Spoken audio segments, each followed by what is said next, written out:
cuestión gripal hace que tenga voz radial y parezca Edmundo Rivero más que Carlos. Hoy tenés bobos de Aliberti, ¿no? Sí, más o menos, sí. Un abrazo enorme. Y en este caso vamos a arrancar el programa, trazando una paralela o tirando paredes con el programa del viernes pasado. El viernes pasado vivimos una fecha realmente muy importante para nuestra historia. Un 24 de marzo que tiene que ver con la pérdida no solamente de libertades, también de muchísimas vidas por la última dictadura militar. Y en este caso, un 2 de abril, es el Día de los Veteranos de Guerra en Malvinas. Y yo creo que, así como muchas veces decimos, así como en la hinchada dicen al jugador, acordate de dónde saliste, al jugador que está triunfando, muchas veces dicen, bueno, saliste de nuestras inferiores, acordate de dónde estás. Yo creo que en la Argentina, y en este programa lo pregonamos también, es por sobre todas las cosas, si hay que parar la pelota un ratito, paramos la pelota y recordamos de dónde salimos, qué fue lo que sufrimos y qué es lo que hay que resaltar para no volver a hacer o para hacer mejor. Y en este caso queremos hacer un tributo a todos esos héroes, ya que hablamos de héroes, de ídolos, de veteranos de guerra, y casualmente o paradójicamente esos veteranos de guerra eran chicos de 20 años, sí. 18, 17, 18 años que cualquiera que nos recordamos jugando con amigos al fútbol, en el potrero, bueno, ellos tenían la misión de no estar con sus familias, de estar en un lugar lejos, sin comida, sin el amor de su familia, o por lo menos sin recibir el amor de su familia, pese a que sus familias lo enviaban a través de cartas. Y en muchos casos hasta con armamentos obsoletos. Sí. Contra una armada hiperprofesional. Esto no es como cuando un equipo de la primera D se enfrenta a la primera división y decís, mirá si le hace partido o no. Esto es la vida real. Hablamos de balas, hablamos de muertes, hablamos de heridos y hablamos de chicos que volvieron y no volvieron a ser los mismos. Sí, y no solo chicos, porque los que quedaron allá, muchos de los que volvieron, no solo no quedaron muy bien, sino aparte cómo quedaron esas familias, cómo quedó la familia del chico que fue allá y no volvió. O sea que no es solamente las víctimas fatales, sino todo un entorno familiar y sumar. Entonces, creo que esa herida no se va a cerrar jamás, y espero que no se cierre. Y me pone contento dentro de lo mal, porque es una cosa acá en la garganta, que me sucede siempre para esta fecha. Cuando se hace un minuto de silencio o cuando veteranos de algún club, hinchas o socios de ese club entran a la cancha, el grito es general, de gente que inclusive, de mucha gente que inclusive no había nacido en 1982 o era muy chico. Y emociona que haya muchos estadios que se llaman Malvinas Argentinas, y emociona que esa memoria siga activa, porque no puede suceder más una cosa por el estilo, de ningún caso, porque se tronchó muchas vidas, más gente que quedó aquí, quedó mal. Yo no me voy a olvidar nunca de los títulos de las revistas y de los diarios de entonces, en los cuales se figuraba, derribamos un avión y ellos un helicóptero. O sea, era como si fuese, no sé, una tabla, hasta que vino la cruel final, que es cuando estalló toda la gente, porque creo que a toda la gente le vendieron una imagen que era difícil de que resulte verdad, más allá del entusiasmo de toda la gente que fue a Malvinas, de todos los chicos, y de que un poco todos de entrada decíamos, pucha, yo con 30 años no puedo ir, pero vamos con todo.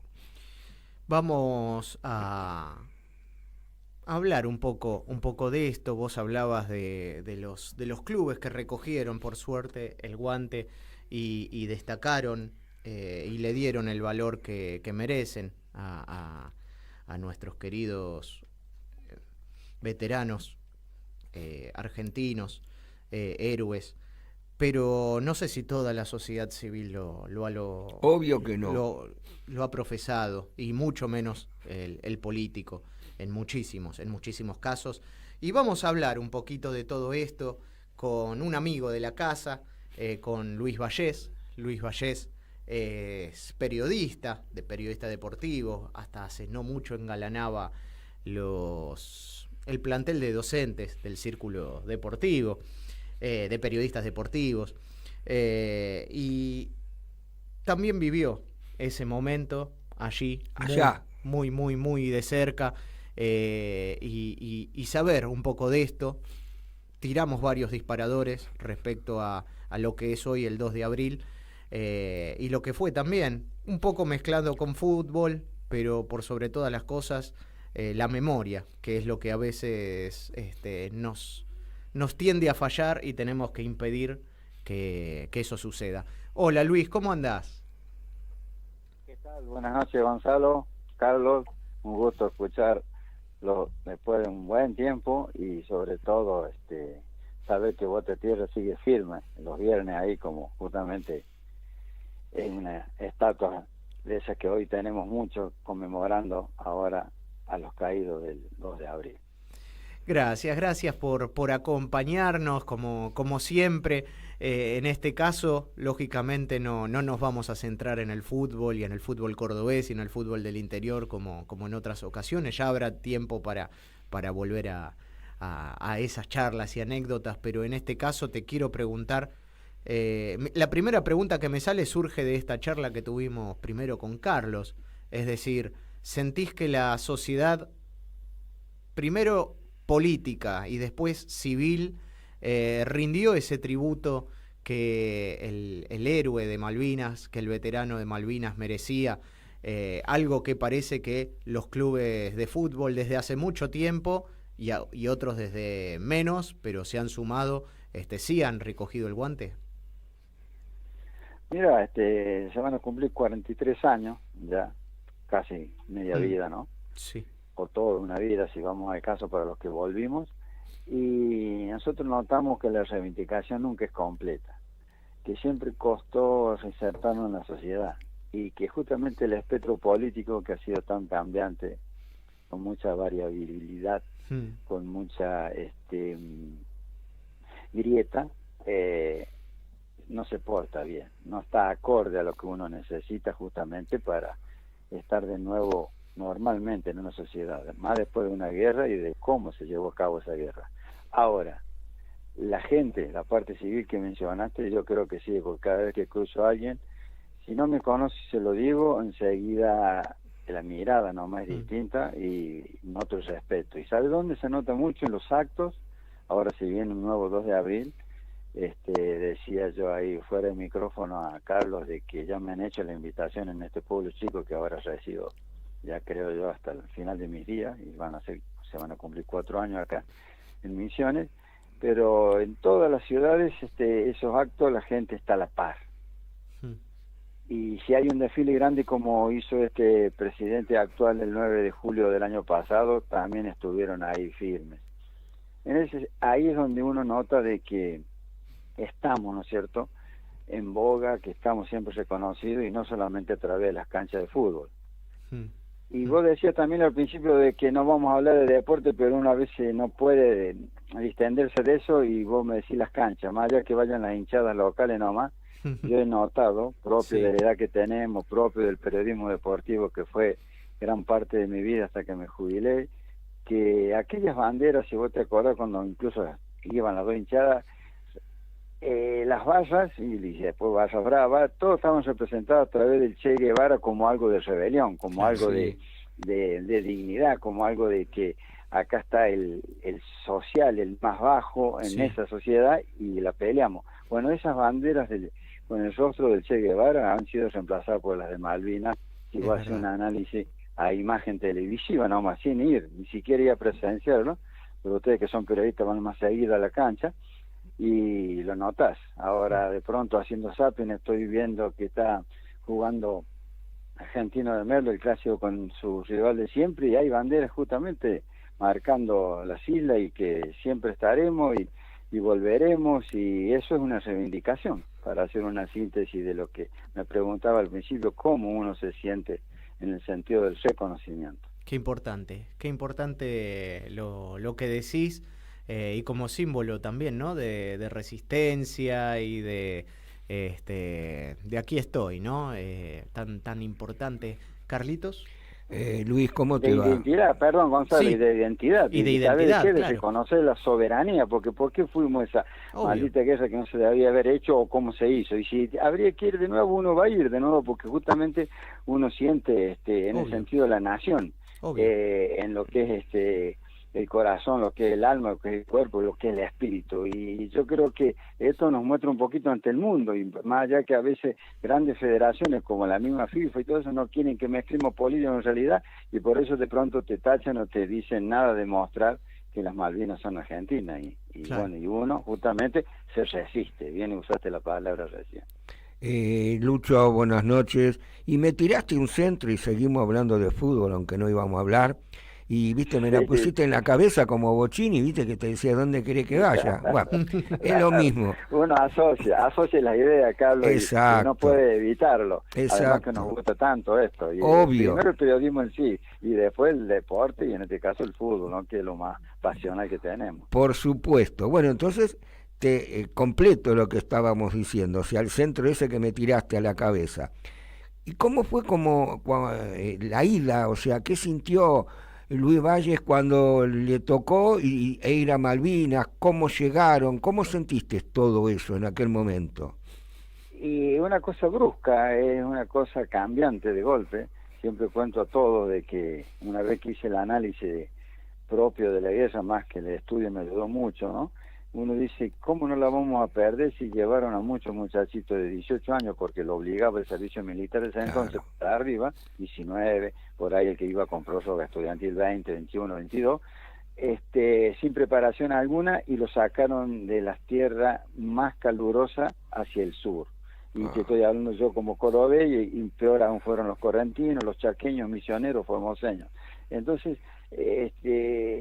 fue tan brusco que de pronto conocí un avión y sentado, vamos a hablar mal y pronto, de culo al piso, porque ellos sacaron los asientos y todo lo que es bodega propiamente dicho de un Hércules, estábamos de espalda contra espalda, sentados, como te digo, al piso, y en cantidades, pero amplísimas, rumbo a ciudades de la Patagonia. A mí me tocó Comodoro Rivadavia, y después de allí nos prepararon a las apuradas, nos vistieron de verde, nos pelaron bien, nos enseñaron a hacer colimba, como se dice, coser, limpiar y barrer, y de pronto un capellán, que sería en el ejército lo que es el cura común de una iglesia, diciéndonos que vamos a luchar por Dios, la patria y la familia, y los que eran soldados de primera línea embarcados, y los que éramos soldados con más estudio de la compañía comando, que es la más preparada para el cuerpo a cuerpo y estar a la par de los superiores, en avión. Y de pronto miro hacia abajo, y en un Fokker, estaba dentro de un Fokker F-27 el avión, una mancha que yo, por ser justamente un muy buen dibujante, y esa fue mi función en Malvinas, cartografía, el cartógrafo del grupo, reconocía el toque y el costado de la Gran Malvina, y o sea, todas las costas de un archipiélago está formado por 100 islotes, más de 100 islotes, y eso hace que las dos más grandes son la Gran Malvina a la izquierda y la Soledad a la derecha, donde en ese momento la capital la habían bautizado Puerto Rivero, y después se dieron cuenta de los cráneos que teníamos gobernando, que fue un gaucho malandra que había estado preso, y ahí lo cambiaron rápido, y como no se le ocurrió otro, le pusieron a Stanley simplemente Puerto Argentino, al día de hoy. Lucho, los isleños, ¿cómo los trataron? ¿Con indiferencia o no? Sí, total indiferencia, y los poquitos que quedaron, porque quedaron muy pocos, muchos se fueron, obviamente, los que son más entusiastas, incluso rebeldes, querían cuidar sus cosas, nos miraban más que con indiferencia, preocupación, interés, porque nos veían muy jóvenes. Y más allá de que había esa juventud, se notaba la poca preparación que teníamos, y ni hablar de cómo estábamos armados, cómo estábamos alistados, cómo estábamos con el grupo logístico, que era todas las apuradas y desorden total, sabiendo ellos que siempre tuvieron una poca tropa, que es la que se había hecho rendir en Modi Brook el 2 de abril, pero totalmente profesional. Y después cuando llegaron con los Gurkhas, una vez que finalizó la guerra, que llegaron con los escoceses, con todos el grupo de paracaidistas, más era la diferencia, sumado que ya nosotros estábamos psicológicamente muy abatidos, y ni hablar de la hambruna, el pie de trinchera y otras enfermedades más que no vale la pena recordar, porque se pone muy triste y a la vez te indigna porque te digo, uno sin querer historia viviente. Yo no me considero héroe, les digo desde entrada. Para mí héroe es aquel que ha llegado con su sangre y recuerda permanentemente allá las islas, ¿no? El que ha caído, sea en combate o sea de manera traicionera, como fue el hundimiento del Belgrano o los barcos civiles. Claro. Y ni hablar tampoco de lo que era el poder de la Armada Británica, tirándole a los aviones nuestros y voltearlos antes de que llegara. Entonces esos pilotos muy de hecho coraje, tipos de 24, 25, 30 años, ellos también son verdaderos héroes, como te digo, son los que nos están dignificando, ya sea que estén en Darwin, ya sea que esté destrozado el cuerpo y no se los recupere más, pero la memoria es perenne, permanente, por siempre. Me acuerdo alguna vez Julio Vázquez, que fuera jugador en su momento de Centro Español, fue ayudante de la Bruna en Nueva Chicago, por ejemplo. Si mal no recuerdo, también dirigió Ituzaingó, Cañuelas. Alguna vez contó, tuvo que estar allí y contó, estando en el frente, los ingleses podrían haber ingresado por el lugar donde él estaba esperando con otros 11 combatientes, y dijo: tuve una estrella que me salvó porque éramos carne de cañón. Yo tenía un arma con mirada infrarroja, pero no tenía las baterías para cargarla. Bueno. Historias así de armas que no funcionaban, obsoletas. Hablabas de la muy mala nutrición en un clima muy frío. Era un poco así, ¿no? Historias que comenzaron a surgir años después, y que era así, ¿no? Como lo viviste. Gonzalo, sin duda, sumarle de esa organización que te hablo, ya entre las tres fuerzas existía. Y en mi caso, y muchos de los cordobeses que viajamos esa vez, pertenecemos al ejército, que fue la fuerza terrestre que más personal llevó y la que justamente uno más sufrió todos las contingencias que te depara una guerra. Llevado primero que nada a la isla donde en pleno abril, mayo, junio el invierno recrudece y teníamos de 4 grados a veces hasta 14 grados bajo cero. Todo abril dedicamos hasta que llegó la Fuerza de Tarea Británica, que decían que no iban a venir, y el general que comandaba todo esto dijo que vengan, que le presentaremos batalla.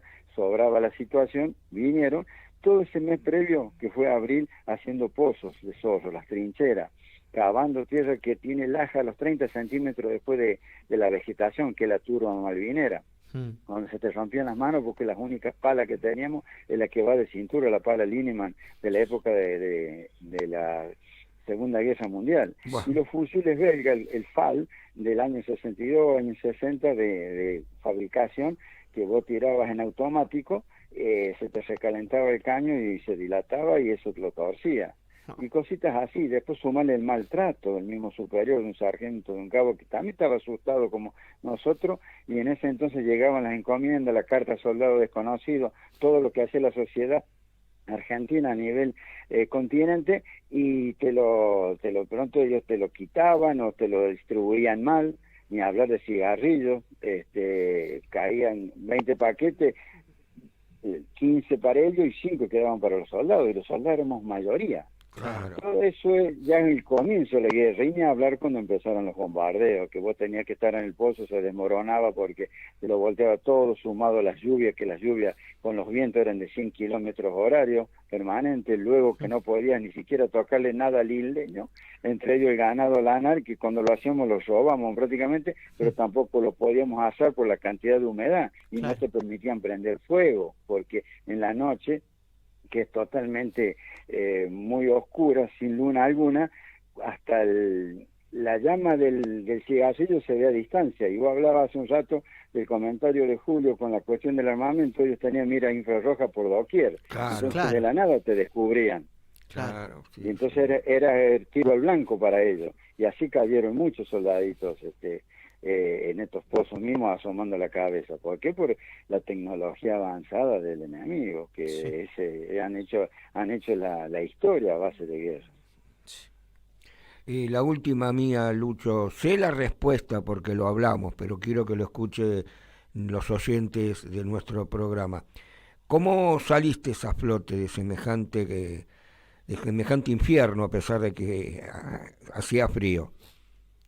Sí, muy duro, porque más allá de que uno se rindió prácticamente del lado nuestro sin el cuerpo a cuerpo, que creo que fue el Dios que tuvimos aparte, ¿no? Sí. Porque el inglés no le interesó desembarcar en Gran Malvinas, sino en la Soledad.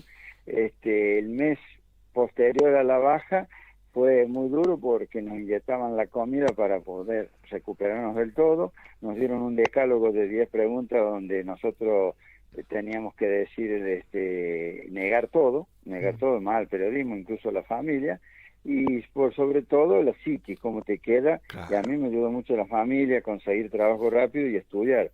Pero si ustedes bien recuerdan, gracias a la guerra vuelve la democracia, ¿no? No les quedó otra a los militares que retirarse. Pero durante todo ese periodo de Alfonsín y la primera parte del gobierno de Menem, fueron 9, 10 años de ola de suicidio, porque justamente psicológicamente no fuimos en ningún momento respaldados, asistidos, ni respaldados por el Estado en sí. Y la sociedad, hasta nos decían, como ustedes dijeron al principio, los chicos de la guerra, y de nombrar Malvinas era mala palabra hasta en cualquier estamento laboral, lo que fuere, porque era sinónimo de derrota. Claro. Era relación directa con militares, y veníamos de todo un proceso de dictadura muy prolongado, y bueno, y un sinfín de cosas, sumado a todo esto, que con Chile todo estaba mal también, y ayer yo noté que el chileno le ayudó mucho el inglés. Sí. Entonces eso nos costó un montón, pero a mí en lo personal me ayudó el trabajo y el estudio, y pues sobre todo mi propia familia, que me puso una psicóloga propia durante 6 meses, que hizo de que yo más o menos pudiera ya prepararme para la sociedad. Y a los 24 años, es decir, 5 años después de Malvinas, de Córdoba dejo para ir a Buenos Aires, y ahí donde me dedico al periodismo deportivo en la Escuela del Círculo que ustedes mencionaron, y a cual fueron 27 años muy de mucha identificación, logro, y hoy en día ser lo que soy, ¿no es cierto?, debido a eso. Luis, la verdad eso que creo que es lo que más me ayudó. Agradecerte enormemente haber estado charlando con nosotros acerca de todo esto, pero por sobre todo la valentía, ¿no? Sí. Porque son todos recuerdos que la misma cabeza a veces prefiere no, qué sé yo, lucha por no recordarlos, o que te hace hasta por una cuestión de autodefensa, ¿no? Para seguir adelante, pero por otro lado es tan necesario recordarlo, primero para reconocer a todos esos, yo digo chicos, pero también había mayores, ¿no? Pero sí, muchos de ellos estaban haciendo la colimba, muchos de ellos recibieron un papel que decía te tenés que presentar, y ahí tenías que parar todos los sueños y todas las ilusiones de futuro que tenías en tu carrera, sea futbolística, sea lo que sea, para presentarte, para llegar a esta misión que obviamente por cuestiones geopolíticas tienen que ser las Malvinas argentinas, están en nuestro territorio, pero de la forma, ¿no? Recordar justamente la forma. inhumana en la que se desarrolló. Y la verdad que es de una valentía absoluta, es conmovedora, y quiero agradecerte de corazón. Siempre lo hemos charlado, a veces vinculándolo más con el fútbol, pero la verdad que son cosas que necesitamos. Quienes no tuvimos la posibilidad, en mi caso de nacer, pero sí de leer mucho respecto a esto, de estar ahí, ¿no? A través tuyo. Sí, yo desde ya muchas gracias, les digo, porque sin duda creo que hemos tenido en la historia una República Argentina hasta Malvinas y otra a partir de ahí, y como vos bien decías, para nosotros fue una transformación, un cambio brusco, y quedó trunco para aquella familia que nunca más recuperó a su hijo, ¿no? Pero bien tiene la dignidad de saber que se la defendió con todo, como nos habían pedido, nos habían dicho y uno nos habían enseñado de chicos, que las Islas Malvinas son argentinas. Y también quiero recordar esto, que el 2 de abril no es un día para festejar ni nada por el estilo. Obvio. Es simplemente de recordación, memoria, tributo, homenaje. Y eso es lo que uno siente y bueno, y agradece. Y también hacerles saber a la sociedad de que el 2 de abril es todos los días para que esta sociedad que a veces culpa de los que manejan, son los que dirigen, o el sistema que hoy existe tan así existencialista, tan pragmático a veces para mal, llevar a esto a que ya pasó, no, ahora es otra cosa, no, tiene que ser permanente por esto de aquello que dije al principio, de la identidad, de los sentirse nación independiente y única. Nuestra historia y raíces. Ante el mundo, ¿no? Lucho, ante el mundo, exactamente. Mirá, yo me despido también de vos, primero darte un abrazo grande y decirte, vos dijiste durante la charla, yo no me siento un héroe, yo no sé si serás un héroe, pero sí que sos un ejemplo de vida, un ejemplo de cómo saliste, cómo llegaste en carne viva, cómo te pudiste recuperar. Es muy difícil, realmente habrá sido muy difícil, pero quisimos con Gonzalo sacarte primero porque si hablábamos nosotros no llegamos ni a la mitad de lo que realmente sufrió el soldado que fue a Malvinas. Entonces, en vos es el tributo a todos los que fueron, no solo a los que dejaron su vida allá, sino a los que fueron y volvieron, porque tuvieron que rehacer su vida casi de la nada. Las bombas no solo podían haber roto una casa, sino también el espíritu de muchos que venían, no sé, pensando en estudiar, en un montón de cosas, tuvieron que ir y volver, y ni siquiera recibidos como lo que para mí fueron todos, los que quedaron allá y los que volvieron, héroes. Te mando un abrazo grande y gracias por haber salido en este momento. No, por favor, muchachos, gracias a ustedes y de nuevo quiero felicitar ahí a Bote Tierra por tanta continuidad, tanta vigencia, ¿eh? Muchas gracias. Que pronto después podamos volver y hablar obviamente de lo que más nos gusta, si nos une justamente el fútbol, de cualquier acontecimiento que se dé de aquí en el futuro, que es el fútbol nuestro de todos los días. Sí, señor. Muchas gracias. Cuando estés por aquí, por Buenos Aires, te esperamos y esperemos ya con el hombro recuperado. Bueno, muchas gracias, muchachos. Sí, no atajes mucho, atajá de la otra del otro lado, Sí, y bueno, eso por lo menos ahí es donde también nos ayuda para el espíritu se libere del todo, haciendo un poquito de deporte. En obvio. Nos den los huesos acá. Sí, señor. Obvio. Chao, Luis, un abrazo. Abrazo grande, ¿eh? Hasta pronto. Hasta pronto. Bueno, mirá, Gonza. Gustazo de hablar con Luis Vallés, ¿no? Sí, yo creo que lo mejor que podemos hacer después de esta charla, de lo que dijo y cómo nos sacamos cosas de adentro es hacer un corte. Porque creo que está todo dicho. Ya volvemos, dale.